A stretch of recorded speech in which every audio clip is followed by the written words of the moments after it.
The glory days of pro wrestling. You guys remember when John Cena turned heel at Elimination Chamber and aligned himself with The Rock and they went on an amazing storytelling arc?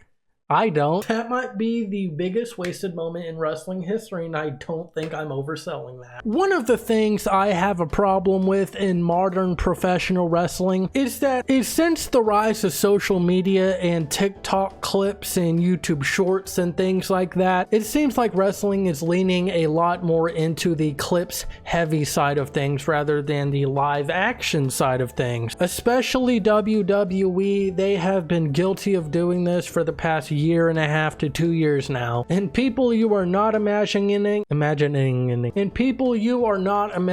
this, you are not going crazy. I feel like wrestling and the way people are consuming wrestling is changing right before our eyes, and that might result into wrestling companies changing how they operate within the storylines and the moments that they produce. A lot more recently, we have been getting moments that just feel like very random and don't really contribute to the overall story and the emotional story that the story was trying to actually tell. I've said story 500 times in that sentence. The problem with these big shock factor moments, especially within WWE that they've been doing for a lot now, it's just been a ramp up of these shocking type moments with really no payoff to much of it at all. And people are becoming more and more fed up with these untold stories that have happened, because especially WWE, they can capitalize on some of the moments they made, but they just don't, because they wanted to make a viral clip that can go on ESPN and go on these really big news sites that will get them more attention and might attract more viewers. I don't know who's watching ESPN and see a big moment and say, yeah, I'm gonna pay for Netflix and watch Raw the next night. I've never heard it. The thing is, big moments only work when it makes sense to the actual story and when the fans care for the actual story. When you look at wrestling history, why are people invested in a big return or a title win? It is because they emotionally have invested into a long-term story or a long-term character that they now have grown up to care for and put their emotional energy into. So when a character returns that they enjoy or someone they like wins a title, it genuinely gets a big reaction. Now, with moments over stories, big reactions still happen, but those big reactions wind down over time a lot quicker than when somebody wins a title and it fits the actual story and narrative that they are trying to tell, and it actually seems like the company cares about where the story is going. That has a really big effect into what the crowd is going to react like and care for. When after the big moment, the follow-up happens, it really matters what the follow-up is going to be, and the fans are really invested in the follow-up. And when you don't deliver on the follow-up, the crowd just won't care anymore, and they'll become fed up with what they are watching, which has happened a lot more recently. It is very important to balance out a story with a big moment. You cannot just have the big moment without the story, and that is the problem recently. We have had the big moments and it either doesn't make sense to the story or there's just no story there whatsoever. The biggest and most modern example I can give of a big moment and a story working together is the Cody Rhodes WrestleMania 40 story arc. People have invested over a year in Cody Rhodes trying to chase the WWE title, and at WrestleMania 39 we all thought that was going to be the big moment, but Roman Reigns came out the victor there and everybody was shocked. Now that would have been a problem if Roman Reigns won that match and, you know, we had this big shocking moment and there was no follow-up to that story. So yes, it would have been a problem if Roman Reigns won that match and nothing happened afterwards. There would be no payoff to that story whatsoever. But then a year later at WrestleMania 40, we have this big endgame moment with returns from John Cena, Jay and Jimmy Uso come out, The Rock shows up, and The Rock is a really big part in all of this and is going going to be a lot of pointers throughout this video, and you can probably guess why. But you had all of these returns during this match. You had Seth Rollins come out in his Shield gear and the Shield theme song. Those are really big moments, and a lot of really big moments that happened within like 5 to 10 minutes of each other. Why did that work, and why do people still talk about it today rather than just blow it off to the side, or even just talk about it negatively and roll their eyes when they think of that moment? It is because it contributed to the actual story, and there were like a ton of story arcs that just came together on one night and finally just concluded into this one beautiful moment where Cody Rhodes won the WWE Championship that he said he wanted to win for his father for a really long time now, and on that night he finally got it done. But when all of these wrestlers came out, it wasn't an eye roll moment of, oh my goodness, all they're doing is chasing big moments, because all of these people had a reason for coming out. Solo Sikoa had a reason for coming out and trying to help Roman Reigns, because obviously he's part of the bloodline, and last year he was the reason Roman Reigns won the title, and it was about to end in a very similar way, but Cody Rhodes kicked out. And then John Cena came out because at I think it was a WrestleMania, or maybe it was a SummerSlam. My mind is like really bad, y'all gotta stick with me here. But John Cena had a reason for coming out because Solo Sikoa and John Cena had unresolved business because their feud when Solo Sikoa beat John Cena. Yeah, John Cena's gonna want revenge for that, and he's not gonna want Solo Sikoa interfering in a unfair way to try to help Roman Reigns in, so John Cena came out for the save. And then you have The Rock coming out, and I don't think I need to explain that one. The Rock and John Cena, that history is there. Then you had The Undertaker come out. I don't know, there you can make an argument for why that happened. I mean, it's The Undertaker, dog, like I don't know, but yeah, you can argue for that one. The Rock and Undertaker don't really have history as far as I recall. I'm 21, y'all. I didn't grow up in the Attitude Era. Some of y'all might be in the comments yelling at me right now. Please don't yell. But what I am trying to get at is every single return, maybe except for the Undertaker, was a moment that happened for a reason rather than a moment that happened just to be a moment. So you had the benefit of having moments that went viral across basically the entire world, because that was insane, and you had the benefit of the audience getting that storybook ending that everyone hoped for, and them watching this match and seeing these people come out and their brains clicking like, yes, this makes sense for why this particular person came out to help. And it just was such a satisfying ending, and is still the reason we talk about this today, is because it made sense. Another story that I can point to is the Hangman Adam Page arc. This was an arc built from 2019 and is still going on to this day. Why are people emotionally invested in this, and why were people losing their minds when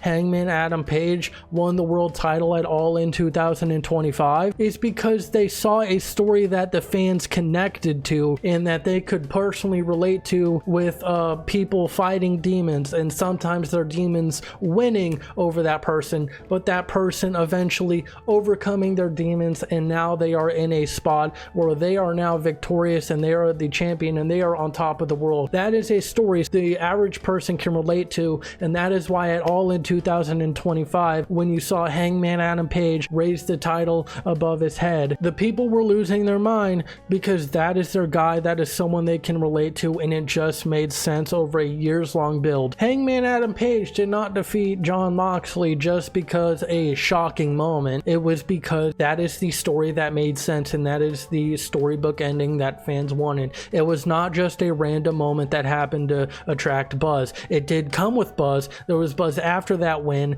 but it was a win-win, because you had a buzz from outside wrestling sources talking about it, but you also had the fans be really happy because that was the ending they wanted, and it was the ending that made the most sense, and it satisfied everybody. But the thing I have a problem with now is the short viral moments that have no payoff, rather than a viral moment that is happening and then you have a story build for that people will care about, or a story that makes sense. But sometimes these viral moments happen in the middle of a story that sometimes people are invested into, and then the viral moment happens and it just doesn't make sense, and then it derails the entire story. That is what I have a problem with, and especially WWE. They are the main perpetrator in doing perpetrators, word of the day. I can't believe I pulled that out, bro. The main thing I'm going to point to is John Cena's heel turn at Elimination Chamber 2025. Like I mentioned in the intro, one of the biggest heel turns in wrestling history. How are you going to capitalize on this? Well, you don't bring The Rock back, and the entire story made absolutely no sense. That is the best example of short-term viral moments, and then the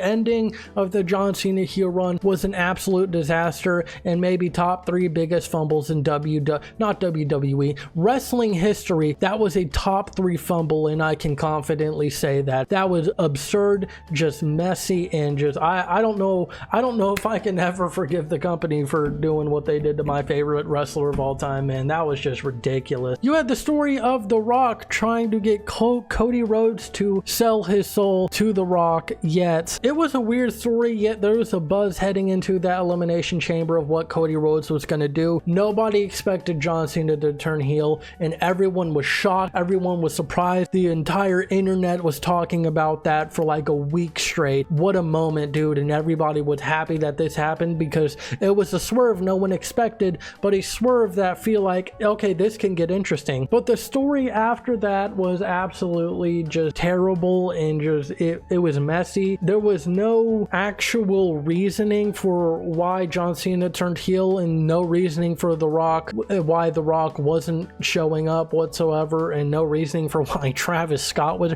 Travis Scott, but there was no reasoning for any of this and no conclusion to any of this. And then a couple months later, John Cena on a random SmackDown just turns face again. He says, you know what, Cody, you're right, my morals aren't in the right place right now. I'm just gonna be a good guy again. Let's go out for a drink, bro.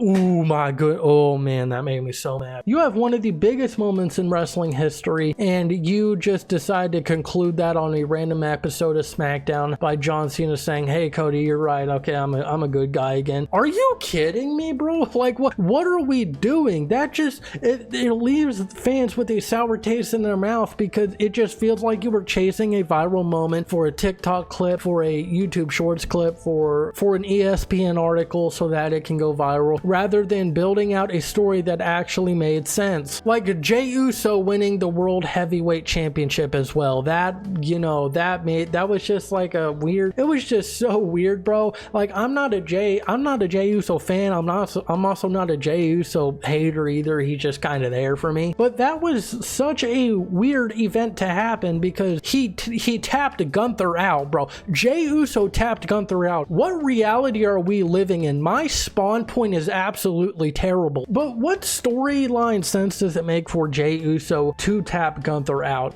It just feels like another case of trying to create another just short-term viral moment instead of following a story that makes sense. Yes, people were happy in the moment that Jey Uso won the World Heavyweight Championship, but after that it turned an absolute mess, because WWE just didn't know where to go from there, and it was a reign that nobody will remember. And right now nobody remembers that. No one's talking about it, bro. One thing I will mention too is that WWE aren't the only ones that struggle with this. AEW struggles with this. It's a lot less of a complaint for AEW, but they have struggled with this before in terms of rushing out dream matches and things like that, rather than building a compelling story for these dream matches, bro. Like, you could tell such good stories with the wrestlers in your company, but sometimes they just rush these dream matches at like a Forbidden Door or something. One of the main things that I'll point to is Kenny Omega versus Bryan Danielson. If my memory serves me right, I don't really remember a story happening there whatsoever, and if there was one, it was either very short or it was just so bland to the point nobody remembers it whatsoever. The match happened. It was an amazing match. Top 10 match in AEW history. What would make that match a lot more compelling and maybe even higher to a top 2 or even best match in AEW history is if they had a compelling story to tell rather than just throwing the match match together. That is my problem with how AEW does it sometimes. Is yeah, the match went viral for being really good, but it just feels like it was just pushed so fast to where the story you could have told just didn't happen. So it's things like that as well that just make me just confused as to what direction wrestling is heading in with the like short attention span kids with their 40 iPads. Bro, I don't know, man. It's kind of scary. I hope wrestling doesn't fully commit to this short-term dopamine payoff type thing. That would be a scary road if we're heading down that path. And when you look at history, the things people talk about nowadays in terms of moments and things like that, they are not talking about the moment because of the moment. They are talking about the moment because of what the moment served within the storyline. The best thing that I can point to is the entire Stone Cold Steve Austin saga. He did some insane things, but he did those insane things because he is an insane man, and he just had that don't give an F attitude, and that was one of the greatest stories in wrestling history because everything that happened, except maybe the Stone Cold heel turn, made sense. And that the Stone Cold heel turn is like something we can point at and be like, okay, that's what we don't do because that was a moment that didn't make sense. It would be a lot better if the moment made, perfect sense, but we can distinguish these two things and be like, okay, why did the Stone Cold arc, the face run arc work, and why did the Stone Cold heel run arc not work? It's because the heel run arc, you were chasing the moment over the story, and it was just a moment that, it was shocking in the moment, but ultimately no one's really talking about the Stone Cold heel arc. They're talking about the Stone Cold who is beating up Vince McMahon every week and coming out with a beer truck because he just didn't give an F, and that was his character. What I'm trying to get to is that the short-term moments over the stories just does not work. It never has worked, and we just need to get back to a format to where we are focusing on the story, and if a big moment can happen within that story that people will remember, let's go at it.